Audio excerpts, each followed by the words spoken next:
অক্ষরবিত ছন্দে লেখা কবিতাগুলো কি কি? বিভীষণের প্রতি মেঘনাদ, তাহারই পরে মনে পদ্মা সুচেতনা। প্রত্যেকটা কবিতা এত নিখুঁত ভাবে আমি তোমাদেরকে পড়াবো, পাঠদান করাবো, যে ক্লাস করার পরে তোমাদের কাছে সব পানি পানি জল জল মনে হবে। এবং এখানে এমন ভাবে পড়াবো যাতে তোমাদের এমসিকিউ তে কোনো সমস্যা না হয়। তোমরা যে বলো না যে স্যার এমসিকিউ কোথা থেকে আসে, মানে প্রশ্নে দেখলে পরে মাথা ঘুরে, পাই না, বই খুঁজে পাই না। তোমরা আসলে বইটা কখনো ভালো করে পড়ো না। এমসিকিউ যা আসে সব পাঠ্যাংশের ভিতর থেকে আসে, পাঠ পরিস্থিতির ভিতর থেকে আসে, শব্দার্থ থেকে আসে, একদম কবিতার লাইন বাই লাইন থেকে আসে, বা কোনো গল্প বা উপন্যাস নাটকের ভিতর থেকে আসে। তোমরা তো কখনো ভিতরের জায়গাটা পড়তে চাও না, শুধু এই মৌলিক জ্ঞানটা রেখে ভাবো যে একদম সব পেরে গেছে। এইচএসসি বাংলা কবিতাগুলো মূলত 3টি প্রধান ছন্দে রচিত। আমরা জানি যে আমাদের এইচএসসি তে মোট কবিতা, এই যে এই কবিতা কতগুলো আছে বলতো? মোট 12টি কবিতা আছে। কয়টি কবিতা আছে? 12টি। কয়টি কবিতা আছে? 12টি।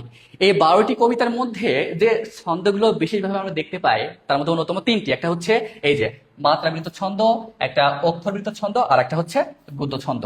এই সিলাইটা কিন্তু তোমাদের জন্য খুব খুব খুব গুরুত্বপূর্ণ। তোমরা এই যে আমি একটু লুকাই যাচ্ছি, তোমরা একটু স্ক্রিনশট দিয়ে নাও, আর যদি পারো আমাকে সহ তোলো, স্যারকে সহ। আচ্ছা যাই হোক, মজা করছি। এখন তোমরা এটা একটু স্ক্রিনশট দিয়ে রাখো যে আমাদের যে 12টা কবিতা আছে, প্রত্যেকটা কবিতায় কোনটা কোন কোন ছন্দে বা লেখক বা কবিকে আমরা কিন্তু এখানে উপস্থাপন করেছি। এটা কিন্তু তুমি এমনি কোথাও পাবা না। এই জন্য এটা স্ক্রিনশট দিয়ে নাও, অথবা এটা নোট ডাউন করো পরবর্তীতে। আচ্ছা দেখো, আমরা জানি যে আমাদের প্রধান একটা ছন্দ হচ্ছে মাত্রাবৃত্ত ছন্দ। এখানে মাত্রাবৃত্ত ছন্দে যে কবিতাগুলো আছে সেটা একটু দেখে নাও। যেমন আমি কিন্তু পরে প্রশ্ন করব, কদাগে কি আছে? ঋতুবর্ণন। তাহলে মাত্রাবৃত্ত ছন্দের মধ্যে প্রথম কবিতা হচ্ছে ঋতুবর্ণন। তোমরা এটাকে পয়রা ছন্দ বলতে পারো। যদি কখনো প্রশ্ন হয় যে নিজের কোনটি পয়রা ছন্দের কবিতা, তাহলে কি বলবা? ঋতুবর্ণন। কি বলবা? ঋতুবর্ণন। লেখককে? আলাওয়ালা। আবার বলতেছি, ক্লাসের লাস্টে কিন্তু আমি প্রশ্ন করবো যা যা পড়াচ্ছি। মাত্রাবৃত্ত ছন্দে রচিত কবিতার মধ্যে অন্যতম ঋতুবর্ণন, যার লেখক আলাওয়াল, এবং এটাকে পয়রা ছন্দ বলা হয়। কি ছন্দ বলা হয়? পয়রা ছন্দ। আচ্ছা 2 নম্বর দেখো, সোনাতরী। সোনাতরী রবি ঠাকুর, এটাও মাত্রাবৃত্ত ছন্দে লেখা একটা কবিতা। 3 নম্বর দেখো বিদ্রোহী কবিতা। কি কবিতা? বিদ্রোহী, জাতীয় কবি কাজী নজরুল ইসলামের লেখা। এটা কিন্তু মাত্রাবৃত্ত ছন্দে লেখা। তারপর দেখো প্রতিদান, জসিমউদ্দিনের লেখা। কার লেখা? জসিমউদ্দিন লেখা, ওটা কিন্তু মাত্রাবৃত্ত ছন্দে লেখা। 5 নম্বর দেখো 18 বছর বয়স, সুকান্ত ভট্টাচার্য, এটাও কিন্তু মাত্রাবৃত্ত ছন্দে লেখা। তাহলে দেখো মাত্রাবৃত্ত ছন্দে লেখা কবিতা কয়টা আছে? 5টা। কয়টা? 5টা। ঋতুবর্ণন, সোনাতরী, বিদ্রোহী, প্রতিদান, 18 বছর বয়স। অবশ্যই এই কবিতার নাম ও কবির নাম দুইটাই মুখস্থ রাখবা টানা। আচ্ছা এরপর দেখো অক্ষরবৃত্ত ছন্দে লেখা কবিতাগুলো কি কি আছে। অক্ষরবৃত্ত ছন্দে লেখা কবিতা প্রথমটি হচ্ছে বিভীষণের প্রতি মেঘনাদ। বিভীষণের প্রতি মেঘনাদ লিখেছেন কে? মাইকেল মধুসূদন দত্ত। 2 নম্বরে কি? তাহারই পরে মনে। দেখো তাহারই পরে মনে, এটাও কিন্তু একটা অক্ষরবৃত্ত ছন্দে লেখা কবিতা। লিখেছেন কে? সুফিয়া কামাল। কে লিখেছেন? সুফিয়া কামাল। তারপর দেখো পদ্মা, এটাও কিন্তু তোমাদের নতুন একটা কবিতা। পদ্মা কে লিখেছেন? ফররুক আহমদ। কে লিখেছেন? ফররুক আহমদ। এখন এই যে তোমরা যাকে দেখছো শুভঙ্কর চার, তার বাসা কোথায়? মাগুরা জেলায়। কোথায়? মাগুরা জেলায়। তো এই যে ফররুক আহমেদ, এই ফররুক আহমেদের বাসা আর আমার বাসার দূরত্ব 10 মিনিট সাইকেল চালাই গেলে আমি তার বাসায় পৌঁছায় যাব। আমি যখন ক্লাস 9-এ ছিলাম তখন ফররুক আহমেদের বাসায় গিয়েছিলাম, গিয়ে দেখি যে পুরো একটা ভিটা পড়ে আছে। মানে বলা যেতে পারে তার কি বলা যায়, এলাকার ভাই ব্রাদার আমি। ঠিক আছে, মানে আমার পাশের গ্রামের কবি এই যে ফররুক আহমেদ। আর তিনি লিখেছেন কি? এই পদ্মা কবিতা। আর এই পদ্মা কবিতা কোন ছন্দে লেখা? অক্ষরবৃত্ত ছন্দে।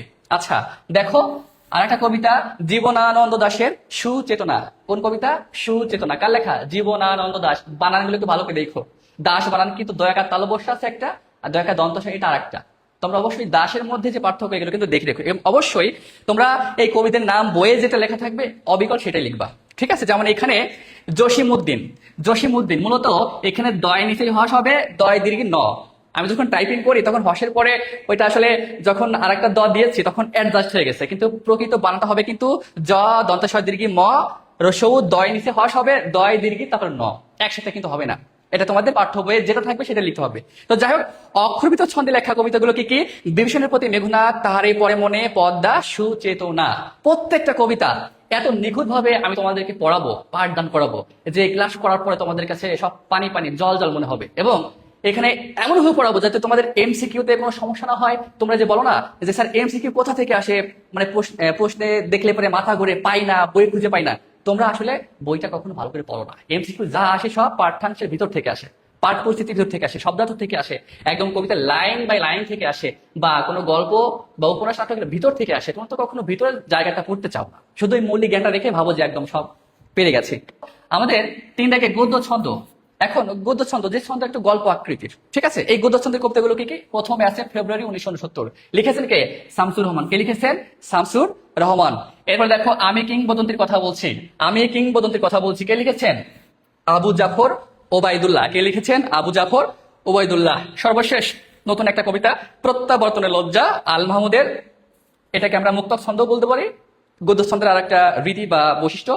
এখন দেখো এই গদ্য ছন্দে মোট 3টা কবিতা আছে। একটা হচ্ছে ফেব্রুয়ারি 1969, তারপর দ্বিতীয়টা হচ্ছে আমি কিংবদন্তির কথা বলছি, প্রত্যাবর্তনের লজ্জা, আল মাহমুদের।